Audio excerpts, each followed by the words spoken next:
Good evening and welcome to the first of two Inside Government programs tonight for the fall 2021 semester here at CU Community College and broadcast on Spectrum, Verizon Fios, and the Auburn Regional Media Access, better known as ARMA, as well as Win 89.1, the college's radio station. I'm your host, Guy Cosentino.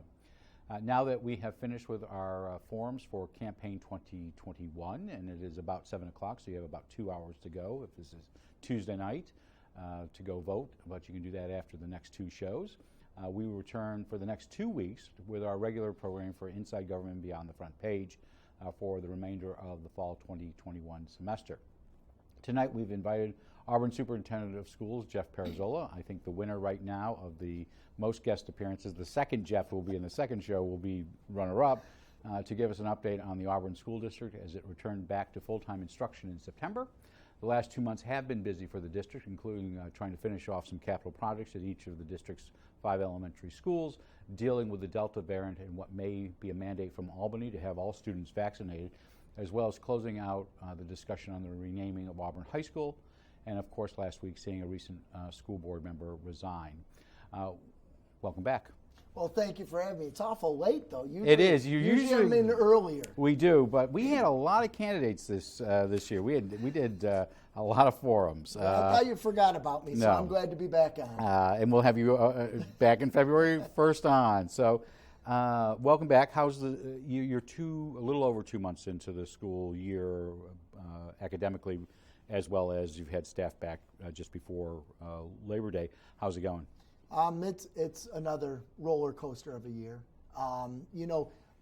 Great thing, our kids are back in the doors. So, that's the major piece that we wanted to ensure, is to get our kids in the door and keep those doors open. But still a lot of COVID cases, a lot of quarantining. We've had over 200 COVID cases since the first day of school. So between staff and students. And we've quarantined hundreds and hundreds of children this year. But again, we're still going. So they're declining right now.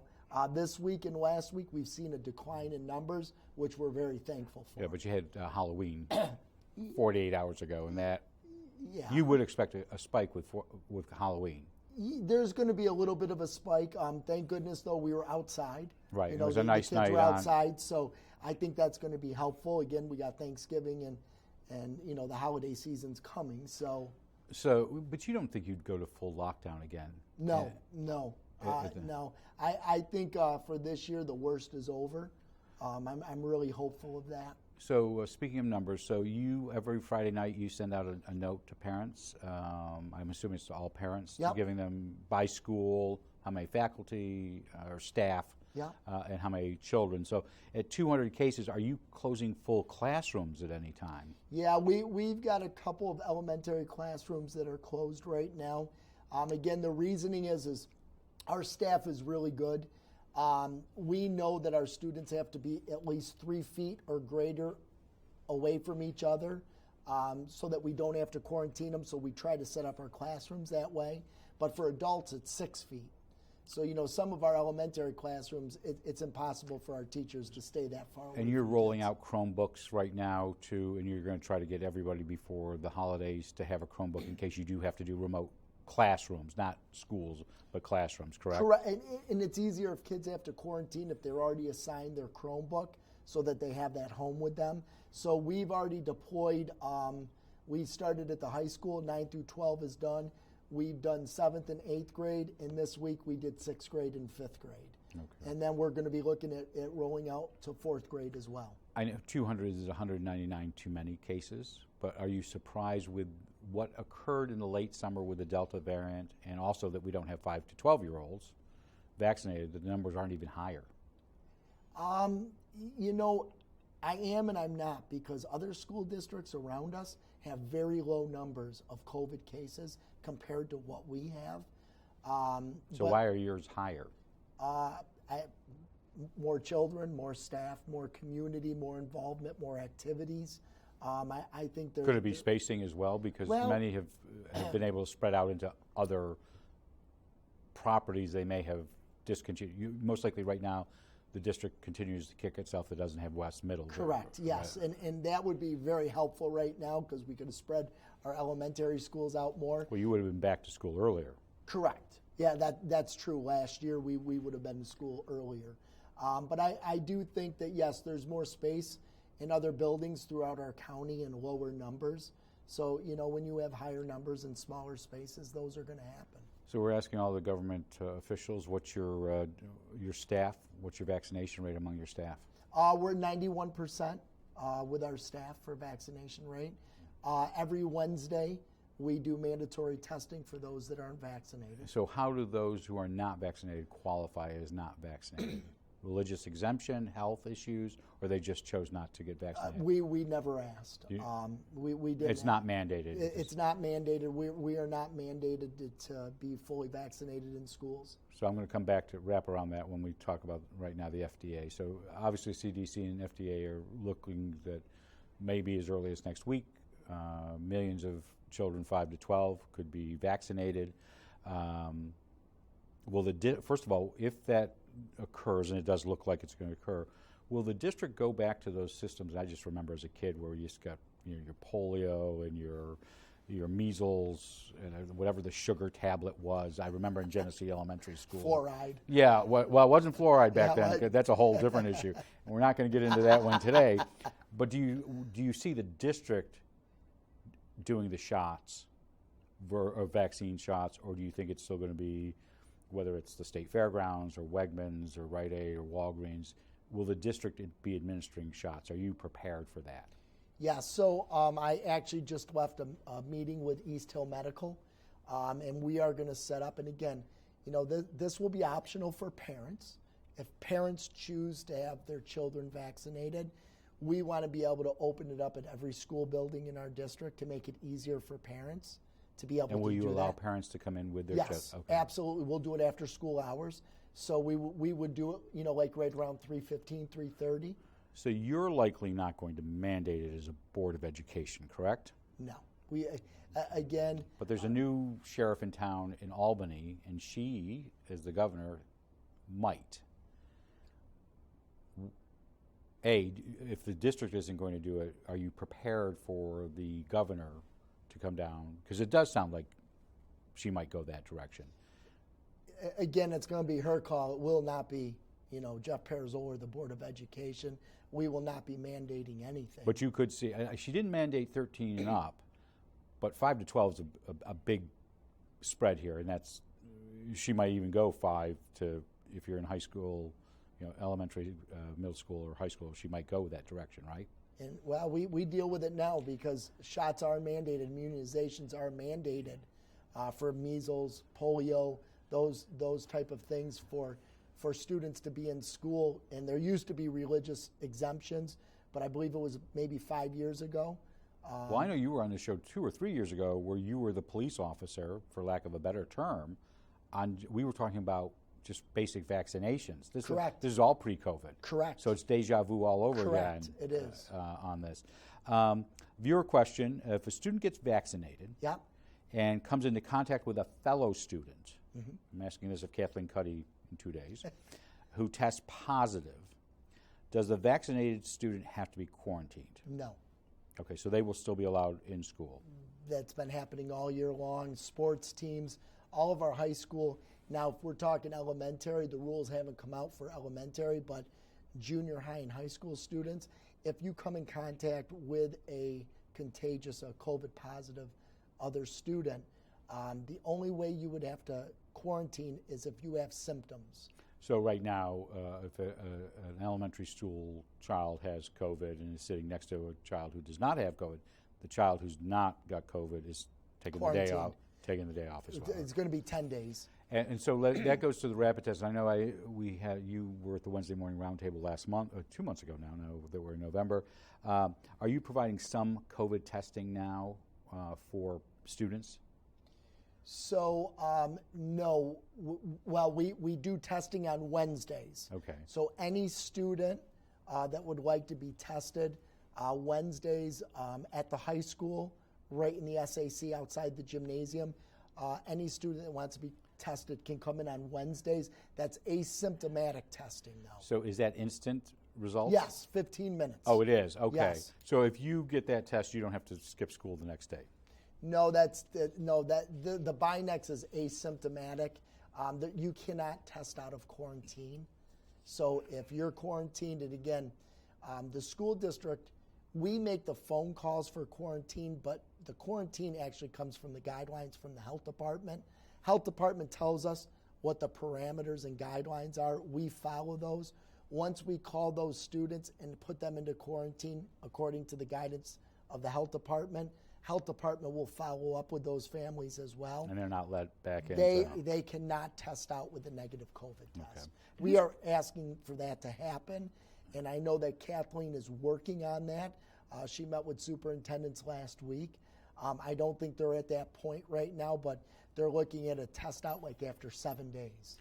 So do you think if you didn't have the rapid test, that would deter parents from getting their children tested? If they didn't get the results immediately? We're not getting results immediately now. No, but if you go Wednesday night, you get it in 15 minutes. Correct. So that's only a small group, correct? That's a very, very. We're averaging around 15 to 20 people. Oh, it is that small. Okay. That's small. So another viewer question here, clearly from a parent, as you'll find from the tone. When we had so much remote learning last year and many students fell behind, which I don't think you would disagree with in many cases. Absolutely not. Why are you still doing staff development days as you did last Friday and having early dismissals such as you are on the 19th of this month? Why wouldn't we just want students in school as much as possible? And that's a great question, and we do want kids in school as much as possible. But there's also contractual obligations that we have to follow. So, we do have to follow contracts, our teachers' contracts, our administrators' contracts. Those are built in. So we do have to do professional development. We did half days for parent-teacher conferences. So those are sort of built in. But staff development, we also have to do staff development to keep our teachers up to speed with what's going on as well. And one last, maybe for now, COVID question. Are all your sports programs up and running again? They are up and running. We've had to take a couple steps back. We had to postpone or cancel a football game. And it wasn't just it was mostly COVID related. But you also had some students who were injured. We had some injuries as well, and we had, I think, a couple of soccer games as well. That was due to COVID. Again, kids quarantining. So I want to shift. Last week you had a resignation of Joseph Shepard. He's the former board president. Mm-hmm. Was this a surprise to you? It was. Yeah, we found out that day. Do you know why he resigned? For educational opportunities. Okay.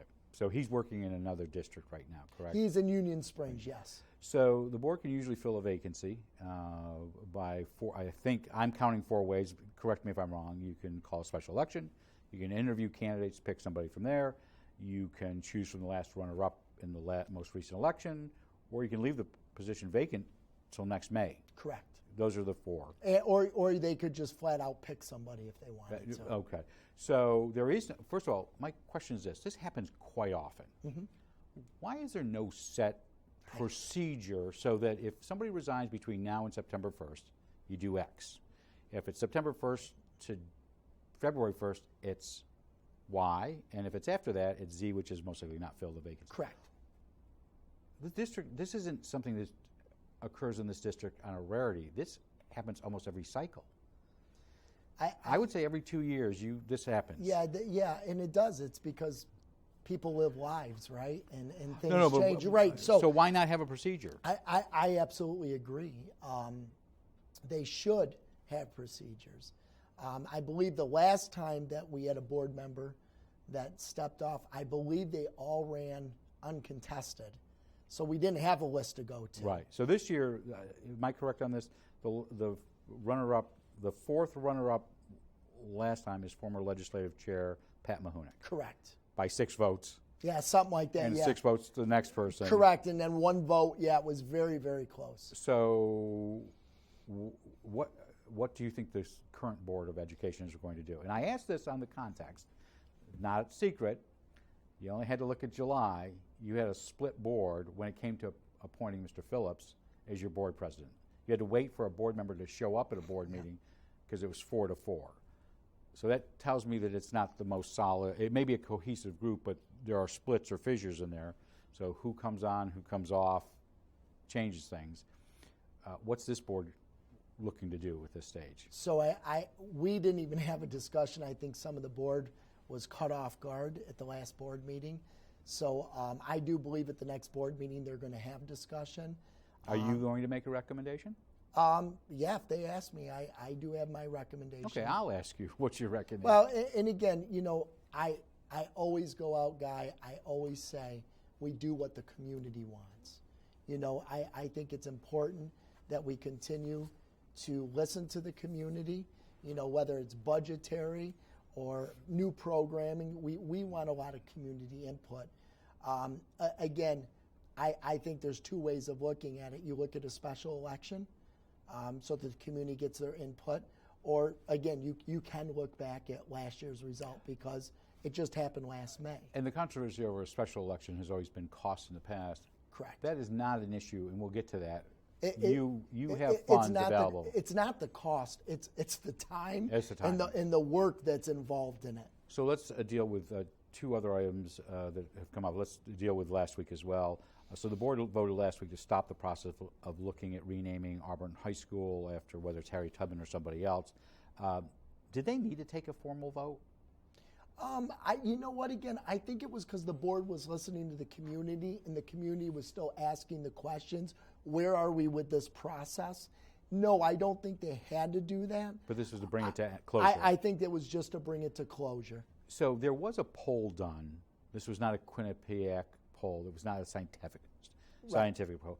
What were the results of the poll that was run by the district earlier in the year on this? So I did two polls. Okay. I polled our high school students and I polled the community. And they both were right at 80% in favor of keeping the name the same, Auburn High School. We were maybe a little bit over 80% with our high school students and maybe like 79.8% with the community. So one of the criticisms that you've heard for decades has been that the district keeps coming up. It's almost cyclical. Every 10, 15 years it comes up. And the last criticism was, well, if they had dealt with it 15 years ago, we wouldn't be having this controversy now. Is this still unresolved as far as you're concerned, or is it resolved as long as you're superintendent for the next couple of years? Yeah, and again, I don't know what's going to happen 10, 15 years from now, but, you know, again, the Board of Education has the sole rights to rename any building in their school district.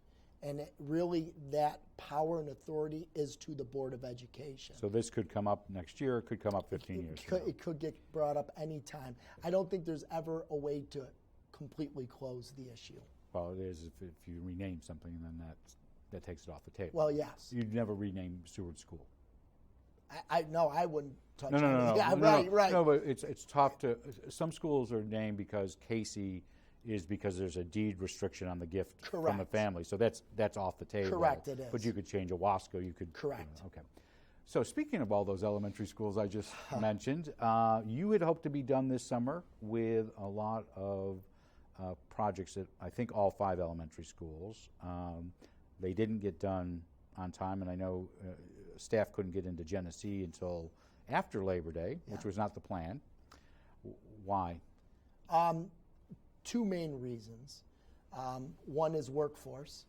A lot of the companies could not get enough employees to do the job, but the biggest issue is materials and supplies. We still have stuff that are still not, they're on back order still. So are there penalty clauses?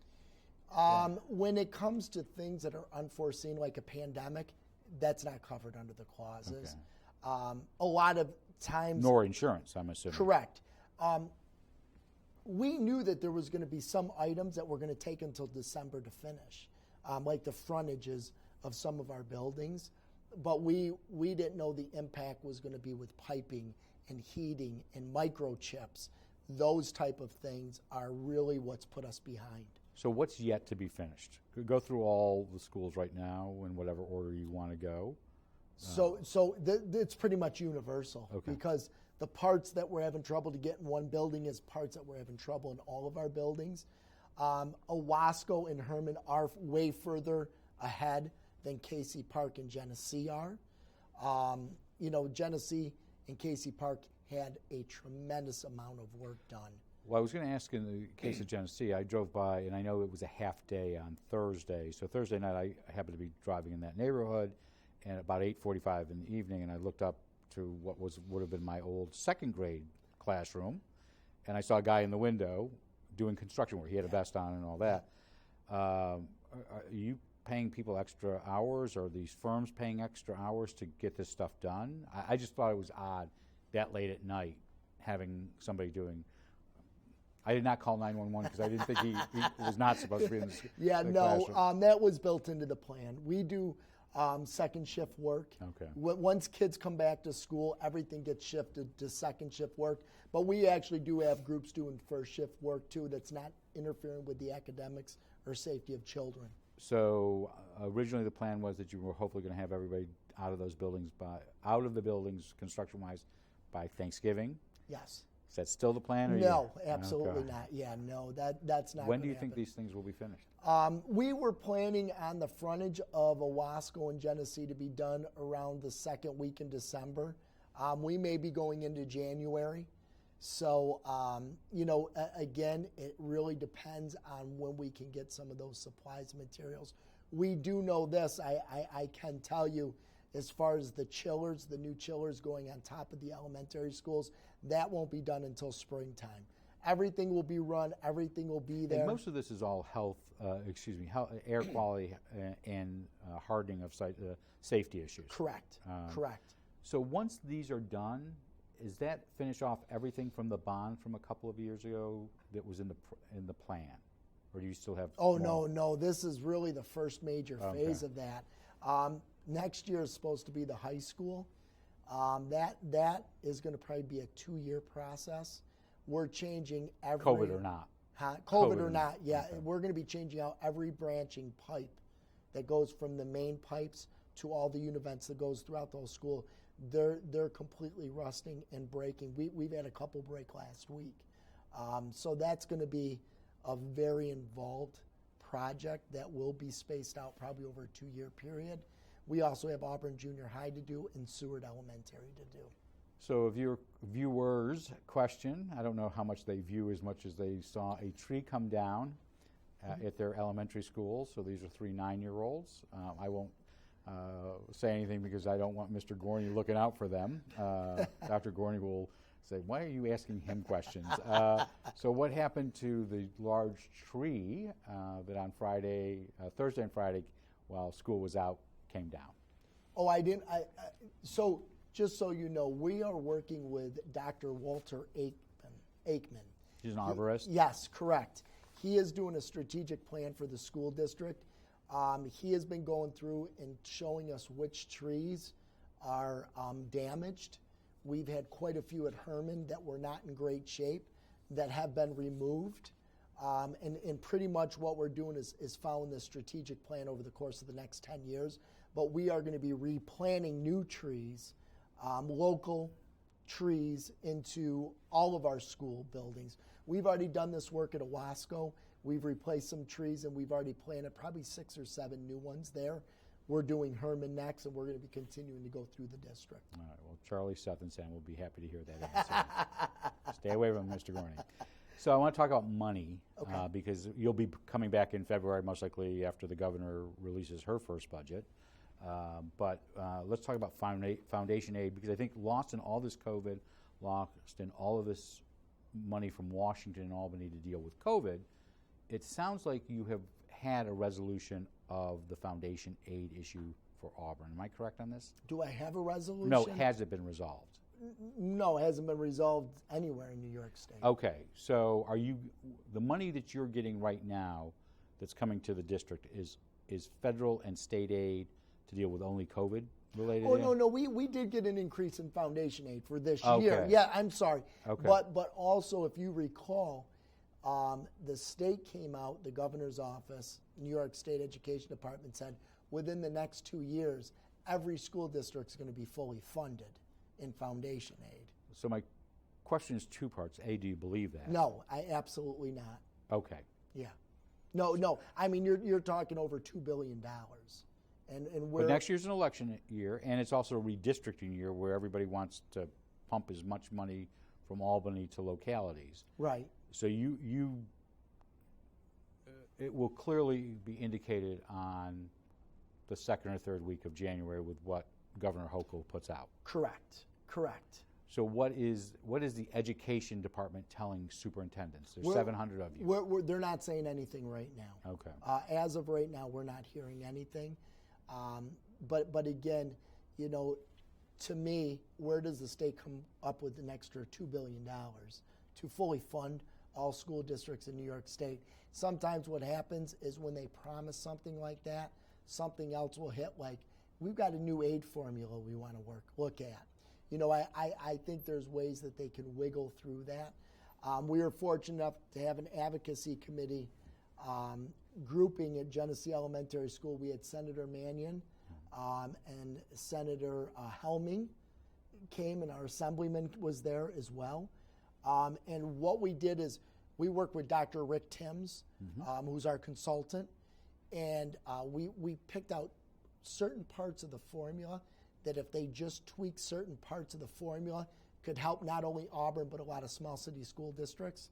So it's an easy ask for our senators because we simplified what we're asking for, but that could bring us a couple $1 million more into Auburn. And we'll have Senator Mannion and Assemblyman Lamatis here next week, and we'll be asking them.